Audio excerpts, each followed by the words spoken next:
உளுந்தூர்பேட்டை அருகே ஒரே குடும்பத்தை சார்ந்த 3 பேர் உயிரிழப்பு. கணவன், மனைவி, மகன் கொலை செய்யப்பட்டனரா என போலீசார் விசாரணை.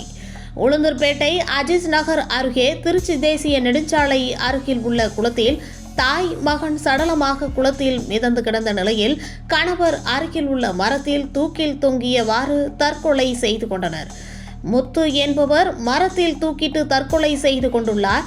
அவரது மனைவி தேவி மற்றும் மகன் பிரவீன்குமார் ஆகிய இருவரும் குளத்தில் சடலமாக மிதந்துள்ளனர். சம்பவம் குறித்து எடைக்கால் போலீசார் விசாரணை மேற்கொண்டு வருகின்றனர்.